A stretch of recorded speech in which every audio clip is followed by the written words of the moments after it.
Alhamdulillah wa syukru ala ni'amillah wa la hawla wa la quwwata illa billah.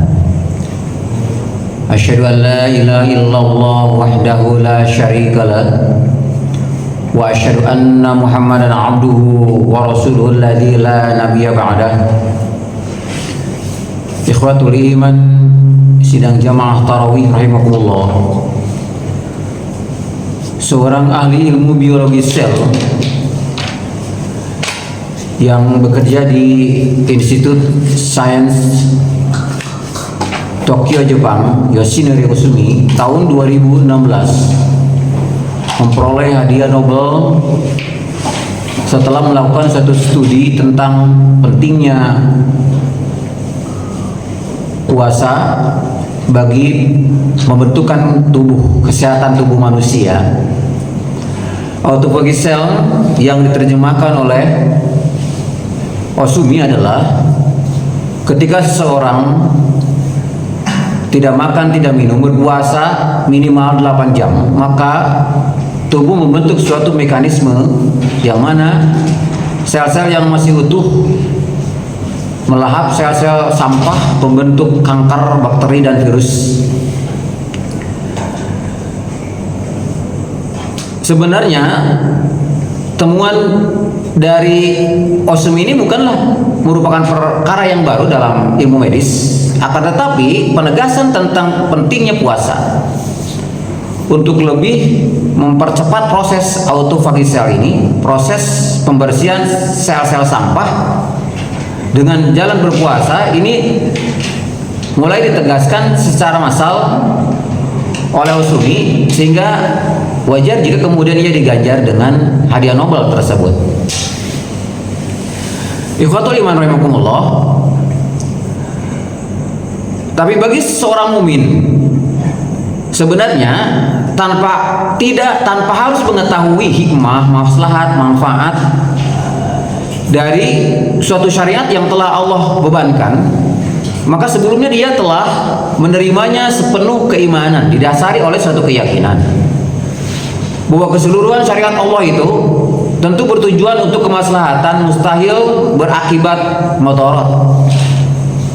Karena Tuhan yang telah mensyariatkan kepada manusia adalah Tuhan yang telah menciptakan manusia, yang tentunya Maha mengetahui tentang bagaimana seharusnya manusia menyikapi kehidupannya, tanpa adanya keraguan, kebimbangan bahwa kebenaran dari Allah Subhanahu wa taala. Al-haqqu mir rabbika fala takunanna minal mumtarin. Kebenaran dari Tuhanmu dan janganlah engkau menjadi orang-orang yang meragukannya. Dan tidak layak memang bagi mukmin dan mukminah ketika Allah Ta'ala dan Rasulnya telah memutuskan suatu perkara masih terdapat kebimbangan, keraguan di hatinya. Sebagaimana firman Allah dalam surah Al-Ahzab ayat 36 menyifati orang-orang mukmin dan mukminah ketika Allah dan Rasulnya telah memutuskan suatu perkara. A'udzubillahi minasyaitonirrajim. Wa ma kana lil mu'minin wala mu'minatin idza qadallahu wa rasuluhu amran ay yakuna lahumul khiyaratu min amrihim. Wa may ya'sillaha wa rasulahu faqad dhalla dhalalan ba'ida.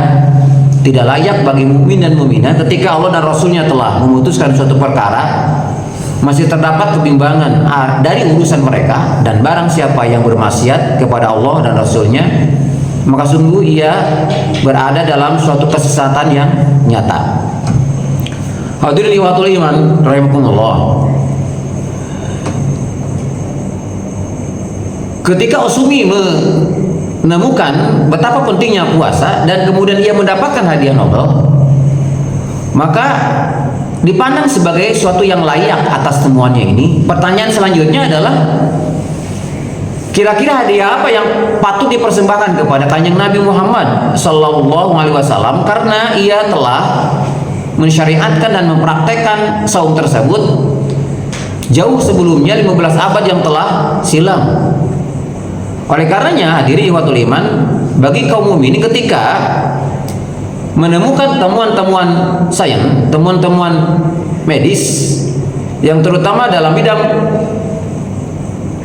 fisiologis dan dalam bidang medicine, maka jauh sebelumnya telah diyakini bahwa keseluruhan syariat Allah itu Tentunya bertujuan untuk kemaslahatan. Mustahil Allah bertindak zalim kepada hamba-hambanya, karena Dia adalah Tuhan yang Maha Adil, Maha Bijaksana, Maha Pengasih, Maha Penyayang, telah mengatur seluruh manusia, memelihara setiap makhluknya. Dan pada giliran berikutnya, ketika keimanan yang menjadi backup handle untuk menerima keseluruhan syariat Allah Subhanahu wa taala, maka ketika dia melaksanakan ketaatan kepada Allah itu bukan saja dilatar belakangi oleh rasa takut terhadap ancaman azab Allah. Itu adalah level beginner, level pertama. Akan tetapi pada level berikutnya, ketika telah mencapai derajat takwa sebagaimana tujuan dari saum itu, maka secara otomatis dia melaksanakan ketaatan kepada Allah itu dengan sepenuh kecintaan kepadanya. Itulah saum yang kemudian akan melahirkan suatu kebahagiaan, ketenangan, ketentraman, kepuasan spiritual. Yang Rasul sebutkan, li shaimi farhatun inda fitrihi wa farhatun inda liqa'i rabbih. Bagi yang saum akan mendapatkan dua kebahagiaan saat berbuka dan kebahagiaan saat berjumpa dengan Tuhannya.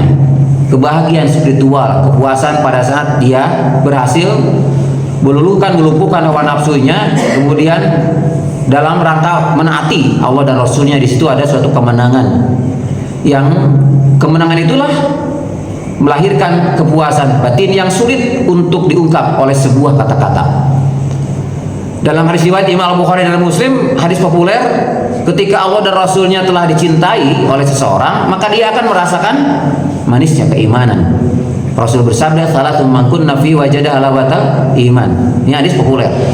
3 hal yang apabila seseorang memiliki ketiganya, dia akan merasakan manisnya keimanan, lezatnya keimanan, buahnya keimanan, adanya ketenangan, ketentraman, kepuasan batin. Yang pertama adalah ayyakunallahu wa rasuluhu ahabba ilaihi mimma siwahuma, jika dia lebih mencintai Allah dan Rasulnya daripada selain keduanya. Wa yuhibbal mar'a la yuhibbu illallah, mencintai seseorang, mencintai kedudukan, jabatan, keduniaan, kecuali karena Allah. It's okay, tak masalah seseorang mencintai keduniaan, mencintai lawan jenis, mencintai anak, suami mencintai istri, istri mencintai suami. Itu adalah naluri manusia. Karena memang kalau tidak ada kecintaan terhadap kebendaan, keduniaan, tidak ada yang namanya dinamika kehidupan. Bukankah dunia ini dibangun di atas fondasi cinta? Tanpa ada kecintaan, nggak ada yang namanya dinamika kehidupan. Akan tapi kemudian boleh jadi juga kecintaan kepada dunia membuat manusia menjadi sengsara, karena akan diperbudak oleh kedudukan, jabatan, kekayaan, dan seterusnya. Tapi pada saat ia telah menjadikan semua itu menjadi media untuk mencintai Allah dan Rasulnya, menjadi media untuk menggapai kehidupan di akhirat, di situ ada suatu kepuasan batin yang tak bisa diungkap oleh sebuah kata-kata. Yang ketiga adalah ayakru ayyahuda fil kufri kama yakru ayyuktaba finnar, membenci, terjerumus ke dalam kekufuran bagikan terjerumus ke dalam api neraka. Pada saat seseorang mampu untuk melumpuhkan, mengungguli hawa nafsunya, melakukan kemaksiatan, kemungkaran yang menggiring kepada kekufuran, bagikan ia khawatir terjerumus ke dalam api neraka, maka di situ ada suatu kepuasan, dia telah mengungguli dan telah leading, sanggup menguasai hawa nafsunya. Realisasi dari semua itu adalah ketenangan, ketentraman, karena memang semuanya dilandasi oleh kecintaan kepada Allah dan Rasulnya. Pada saat seseorang membangun ketaatan di atas fondasi kecintaan, di situ ada suatu kepuasan batin, dan dia akan merasakan dengan ketenangan, ketentraman, dan merasakannya enteng saja. Lihat aja pesepak bola misalnya, karena dia mencintai pekerjaannya, walaupun kelihatannya payah, keringat membasah penjuru tubuh, napas terengah-engah, bergelinding, terjatuh, terpelanting, tapi dilakukan juga karena memang menyenangi profesinya. Atau seorang fighter, seorang petinju yang harus ya kena pukulan lah, kemudian matanya sembab gitu, tapi dilakukan juga karena memang mencintai satu profesinya. Oke, betul, itu bayarannya mahal, tapi kalau tidak mencintai, tidak menyenangi profesinya, tak mungkin. Begitu kira-kira seseorang dalam rangka menaati Allah dan Rasulnya, karena kecintaan yang menjadi latar belakang, dia akan merasakan ketenangan, ketentraman. Itulah kepuasan batin yang tak bisa diungkap oleh sebuah kata-kata dan menjadi goal oriented dari saum kita.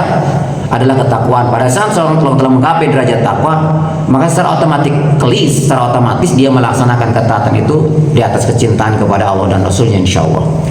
Rabbana la tujib qulubana ba'da idh hadaitana wa hab lana min ladunka rahmatan innaka antal wahhab. Rabbana zalamna anfusana wa illam taghfir lana wa tarhamna lanakunanna minal khasirin. Rabbana hab lana min azwajina wa dhurriyyatina qurrata a'yuni waj'alna lil muttaqina imama. Rabbana atina fid dunya hasanah wa fil akhirati hasanah wa qina adzabannar. Assalamualaikum warahmatullahi wabarakatuh. Waalaikumsalam.